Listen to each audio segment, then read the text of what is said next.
Heidi here from Rain Country. God is good all the time. And I'm here for my Monday this and that video. And for those of you who are new, these are more updated videos that I do to just refer you back to old videos to answer some questions and just give you general updates of what's going on around here or projects I have going on.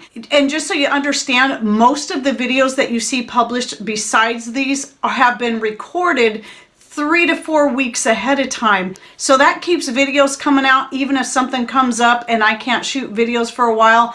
We're covered that way. But the this and that gives me a chance to do something that's more updated to the current time. Even though I usually shoot these on a Thursday like I am right now, and then they publish on Monday. So some things can happen in between those few days.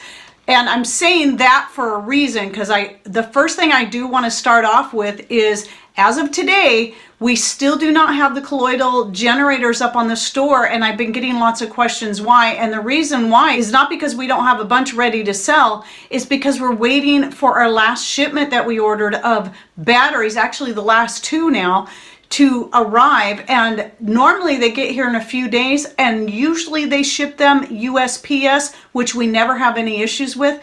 But there's something really strange going on at the UPS facility that is 60 miles away from here. I haven't yet nailed down what exactly is happening, but we have packages that have been piling up there. So anything that gets shipped to us via UPS is all piling up in town there, and we don't have the time, nor do we want to spend the fuel and energy to drive in there and get it, because we paid to have that delivered here, not for us to go pick it up. And so I still haven't figured out what's going on. I've been trying to find out, and they're saying severe weather conditions, which makes no sense. Even though, yes, we've had some snow and all that, Federal Express isn't having a problem delivering on a regular basis, and USPS is at our house 6 days a week picking up packages or delivering packages. So if those things had been shipped through USPS, we would have them by now. So that's what we're waiting on. And hopefully by the time this video publishes, we have them up on the store, but it's becoming more and more doubtful. But I just want you to understand that as soon as those batteries come in, we'll be listing that. Anyway, so let me get to the other subjects that I'm excited about talking about. And one of those is actually my new blender right here. I didn't need a new blender because my Oster was still plugging along just fine. All I was doing was looking for getting a new blade because the bottom was starting to get stripped out with so much use, and it wasn't sitting in there as nicely, and I didn't want to pull it out of my backup Oster, so I was just going to buy a backup blade to go with the other one. But when I saw this and how pretty it is, and with the updates we're doing on our kitchen right now, including the new toaster oven, I'm adding a lot more red to the kitchen, and I love how beautiful it is and the whole nostalgic look. Well, when I saw this, I fell in love with the color, and I love Oster. They've been my favorite blender. So Patrick said, well, go ahead and get it. You deserve it. So I went ahead and got it because it's gonna match the updates we're doing to our kitchen. And the other blender, the old one, will be used as a backup for the backup blender that I already have. Because at the time I bought those, they were only I think I paid $25 a piece for each one. And so I bought one, used it for a while, realized just like always, Oster has been a good brand. I'm gonna buy one as a backup in case something happens to this. And it saved me a lot of money doing it that way. And so at least 15 years later, that first one has still been plugging along just fine. But yep, I'm just going to put it away as a backup for the backup. And now this will be my new blender for in here because it really is pretty. So anyway, about the kitchen. So a lot of you have been looking at my ugly top cabinets here, and you rarely ever get to see the lower cabinets. You might see the countertop, which I've already managed to discolor with all the different projects I have going on here. But Patrick built all the lower cabinets from scratch himself. And I'll put a couple pictures here so you can see what they look like, but you never really get to see that. And he had plans on doing the upper ones, but things just got crazy and then kind of got forgotten. And he's now finally able to start getting back into making those upper cabinets. So the first ones he's going to do are the ones right here so that you can see them in the video. And this big old ugly microwave is going away, and we're just going back to a standard hood here. And so it will be nice to have these upper cabinets matching the lower cabinets and getting rid of these ones that are stained and all the varnish is coming off in places, and they're really hard to actually clean because the varnish is so old and sticky now. I can't guarantee how soon it will be, but I'm so excited to finally have them because I love my lower cabinets. Patrick did a beautiful job on them and they're perfect. The color, everything about them. Hopefully sometime in 2022 you might actually at least see the cabinet here.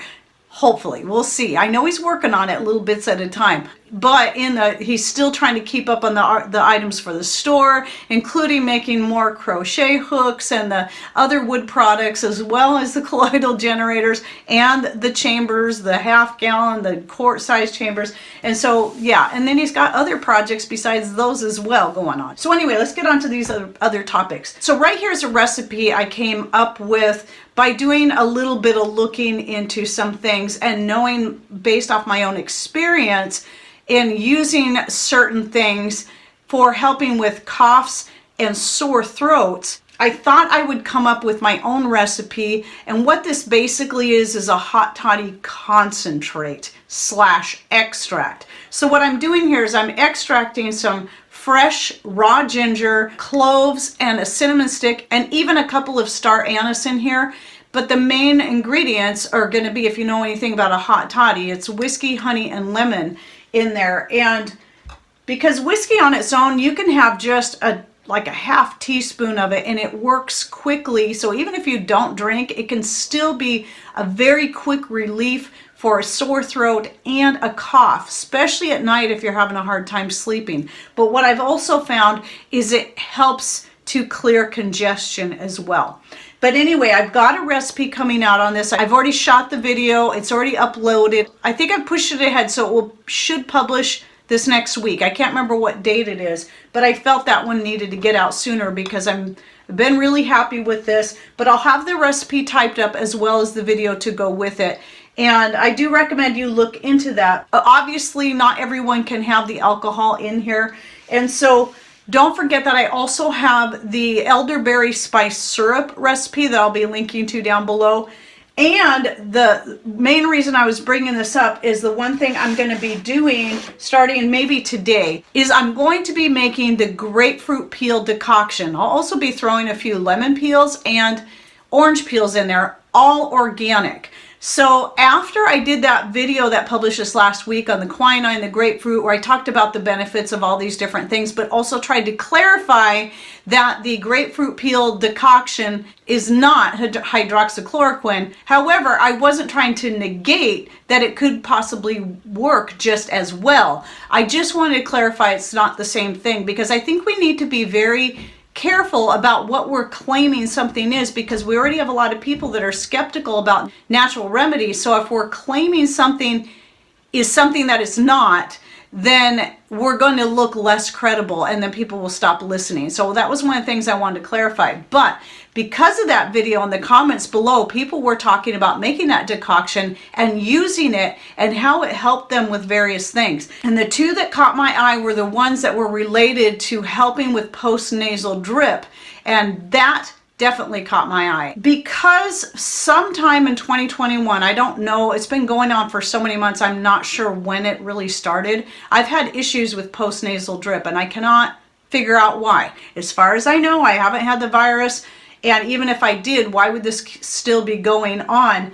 And I doubt that it's allergies, because I haven't had any issues with allergies really, other than very mildly in the early spring and early fall, and that's it. And then they're gone for the rest of the year. Yet this has been going on for, well, maybe at least since spring of 2021. And it's just constant. I'm constantly having to clear that out of there, and I have no idea what's causing it. And I've been trying various things to clear it up, and sometimes it gets better. And I know that when I'm doing the intermittent fasting, that seems to help, but it's still not entirely cleared up whatever's going on in there. I've even tried natural antibiotics to see if maybe there's possibly a sinus infection and that's what's causing the constant drip, and nothing has been successful. So I'm really anxious to go ahead and make the decoction, but I'm going to be using dried grapefruit peels because that's what I already have. And I plan on getting started on that today so I can quickly get to using this, and also hopefully, if I have good results with that, share my experience so you can know how that's worked for me. But anyway, if you haven't seen that video on the quinine grapefruit, and cinchona bark. It was about all three of those things. I recommend you check it out. I'll put it in the description box down below. And I hope you watch it all the way through. Sometimes people back out of videos before getting all of the important information I think they need to know. And then they come back and ask questions that were answered in that video. That happens a lot. And it is important that you do listen to that one all the way through, because I'm covering so many different things about the grapefruit and its benefits, about quinine, and about cinchona bark, and a little bit on how to use some of these things. And I also have links in the description box on where you can find quinine, where you can buy it where it's isolated rather than in tonic water, and also the cinchona bark I use to make the extract that I spoke of in there. And then speaking of citrus peels, a lot of you know I've made citrus peel vinegar quite a bit for cleaning purposes mostly, but one of the things that I have an issue with when I'm making citrus peel vinegar, and anyone who's made it has probably figured this out, is that the peels make a mush inside of the vinegar, so you have to strain it out through a cloth to get it all out. And I thought, how about trying dehydrated citrus peels instead? So I'm going to be using orange, since I'm saving the grapefruit specifically for the decoction, since I'm now finally able to get a lot of organic oranges, that I don't mind sacrificing these ones that I dehydrated up last year. And I'm going to get a vinegar going with that and see how that works. Now, if you're interested how I make, well, I have videos on all kinds of vinegars. The way you do it is pretty much the same all the way across the board. It's simply just whatever material you're going to put in there, plus some water to top it off, and sugar. You have to have sugar, but the amount of sugar is going to change depending on what you're using. So something like citrus peels don't have a lot of sugar in them, so I will use a half cup of sugar. You can go up to a whole cup at once, but that can really slow or stop your ferment. And I'm talking in half gallon, by the way. Sometimes I forget to say that. I always do my vinegars at half gallon at a time. And so for something like herbs and anything that's got a low sugar content or no sugar in them, you need at least a half cup of sugar. And if you're going to add another half cup of sugar, like you want to go with a whole cup to make a stronger vinegar, I would say wait until it really gets bubbly before you add that second half cup. Too much sugar can actually stop or slow the ferment entirely. I never go over a half cup, and I get 3.5 pH vinegar, which is about equivalent to a 5% acidity. So those are different numbers. pH and acidity are two different numbers. 5% acidity is usually equivalent to about 3.5 pH. So just so you understand how that works. So anyway, I'm just going to pour that whole quart jar in there. It'll probably, once it rehydrates in the half gallon jar, probably fill up the whole half gallon jar.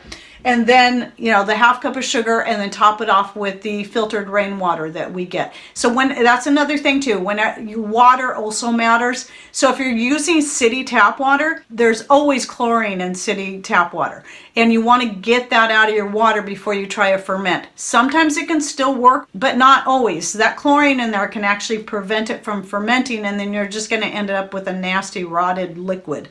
So there's easy ways to dechlorinate, and I recommend the most thorough one would be to boil it. I think it's for like 10 minutes, because that will also remove the chloramine. And a lot of your typical filters may not take out all the chlorine. So we use filtered rainwater, so not only do we not have to worry about fluoride, which thankfully they're not fluoridating. Finally, after over 50 years, they stopped fluoridating our city water, but we also don't have to worry about the chlorine, so I don't need to dechlorinate. But when I first started fermenting a lot of things quite a number of years ago, and we didn't have the rainwater collection, I would dechlorinate my water before using it for any fermentation. So if you're having a problem with fermenting, getting your vinegars or kimchi or anything else going, and you're using city tap water, it's possible it could be that. Or if you're using well water that's very high in minerals, a high mineral content can also prevent a good ferment. That's why it's good to use just a good organic blonde cane sugar, and not a high mineral content sugar, and certainly not a non-nutritive sweetener, because that's not sugar. And the ferments need the sugar. They feed on the sugar. They can't feed on a sugar that's not there. All right, so moving on to a couple more topics. Right here, I have a jar of turkey bone broth from this year that I'm thawing out, because I'm finally going to try dehydrating the bone broth and then powdering it up and seeing how that works for me. So I only wanted to pull out one. Initially, my plan was every year when we have the turkey and I make the bone broth, I never have enough jars to can. So I always just freeze them up. And when I say that because I don't like running my big old canner unless I have it full.